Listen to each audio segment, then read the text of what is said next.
Hi friends, welcome to our channel. చిన్నపిల్లలు అన్నం తినకపోయినా అల్లరి చేసినా బూచోడొచ్చి తీసుకెళ్ళిపోతాడు అని మనం భయపెడుతూ ఉంటాం కదా. అలాంటి ఒక రియల్ స్టోరీనే నేను రీసెంట్గా డెన్మార్క్లోని ఫ్రెడ్రిక్స్బర్గ్ క్యాసిల్కి వెళ్ళినప్పుడు చూశాను. ఇది నిజంగా జరిగిన స్టోరీ. ఇది చదవగానే నాకు చాలా ఆశ్చర్యంగా అనిపించింది. ఈ క్యాసిల్కి కొన్ని వందల ఏళ్ల చరిత్ర ఉంది. ఇక్కడ రాజులు 300 ఏళ్ల వరకు ఇక్కడే ఉండి పరిపాలించారు. ఇక్కడ నేను చూసిన స్టోరీ ఏంటంటే పైడ్ పైపర్ స్టోరీ. పైడ్ పైపర్ అంటే రంగురంగుల బట్టలు వేసుకొని ఒక పైప్ లాంటి మ్యూజికల్ ఇన్స్ట్రుమెంట్ని వాయించే వ్యక్తి అనమాట. అతన్ని పైపర్ అంటారు. జర్మనీలోని హ్యామ్లిన్ అనే నగరంలో ఎలుకల బెడద ఎక్కువగా ఉంటుంది.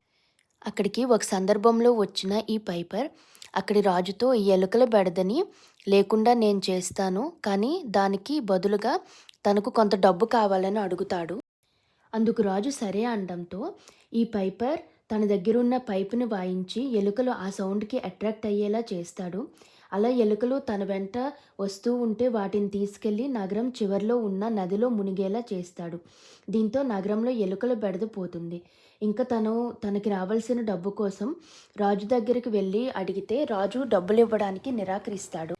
అందుకు పైపర్ కోపంతో ఈసారి ఎలుకలకు బదులుగా చిన్నపిల్లలందరూ తన వెనకాల వచ్చేలా ఇన్స్ట్రుమెంట్ని వాయిస్తాడు. ఆ సౌండ్కి అట్రాక్ట్ అయ్యి చిన్నపిల్లలంతా తన వెనకాలే వెళ్ళిపోతారు. ఇలా పిల్లలందరినీ తీసుకొని నగరం దాటి వెళ్ళిపోతాడు. అలా వెళ్ళిన పిల్లలు నగరానికి తిరిగి రాలేదు. తర్వాత ఏం జరిగింది అనే దానికి చాలా స్టోరీస్ ఉన్నాయి, కానీ నిజమేంటో తెలీదు. ఇదంతా నిజంగా జరిగిన స్టోరీ. మీకు ఇలాంటి స్టోరీస్ ఏమైనా తెలిస్తే కామెంట్ చేయండి.